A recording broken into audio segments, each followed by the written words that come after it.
गृहस्थ व्यवहार में रहते राजयोग सीखते हो। जनक का भी तो मिसाल है ना, सबको पता है ना जनक का मिसाल, कि राजा जनक और उसका खास मित्र। तो राजा जनक तो गृहस्थ में था और उसका जो मित्र था वो बहुत साल पहले सन्यासी बन गया था। तो जब उसका मित्र सन्यासी के कान में यह आया कि राजा जनक की चारों तरफ वाह वाह हो रही है, तो उसको अंदर से आया कि मैंने तो घर बार छोड़ दिया, सब कुछ छोड़ दिया और भगवा कपड़ा पहनकर ये जंगल में आ गया, तपस्या कर रहा हूं, तो मेरा इतना नामाचार नहीं हुआ, मेरा इतना नाम बाला नहीं हुआ, लोग मुझे नहीं उतना जानते हैं जितना राजा जनक को जानते हैं। तो पूछने के लिए कि तू ऐसा क्या कर रहा है जो तेरी वाह वाह चारों तरफ है। तो एक बार वो साधु राजा जनक का मित्र महल में आता है राजा जनक को मिलने के लिए, पूछने के लिए। तो राजा जनक ने कहा, जब सवाल पूछा ना उसके मित्र सन्यासी ने कि इतनी तू तो इतने अच्छे महल में रहता है फिर भी तेरी वाह वाह क्यों है, कारण क्या है। तो राजा जनक ने कहा कि पहले ये जो मेरा महल है ना वो देख कर आओ, उसके बाद जवाब दूंगा।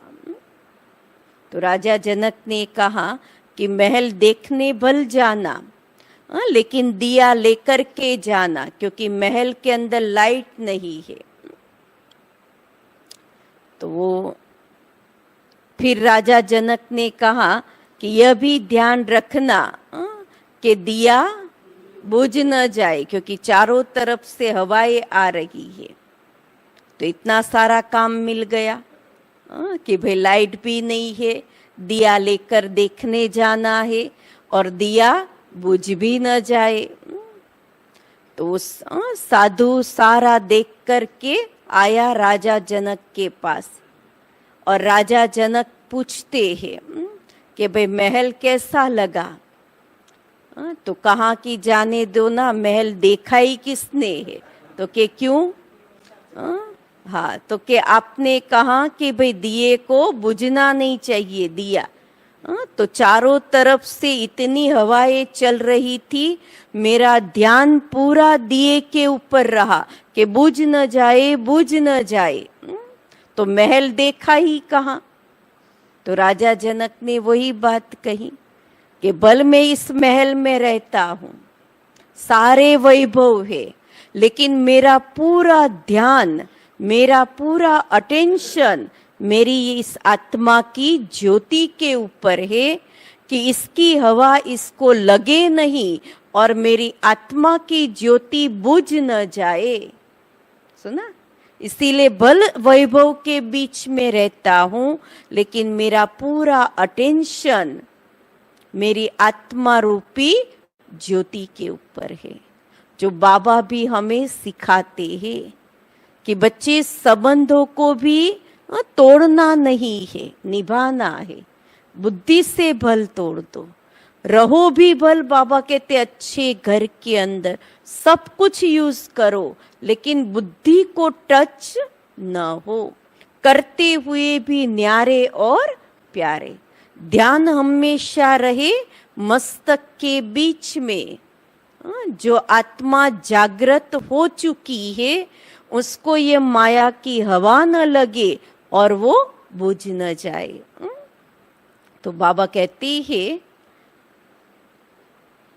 कि जनक का भी तो मिसाल है ना, वह फिर जाकर अनुजनक बना। बहुत बच्चे कहते हैं जनक मिसल हम अपनी राजधानी में रहते ज्ञान उठावे, अपने घर का तो हर एक राजा है ना। सुना भाई क्या कहते बाबा, वो जनक अपने महल का राजा था, लेकिन बाबा कहते हैं अपने घर के तो हर एक राजा है ना।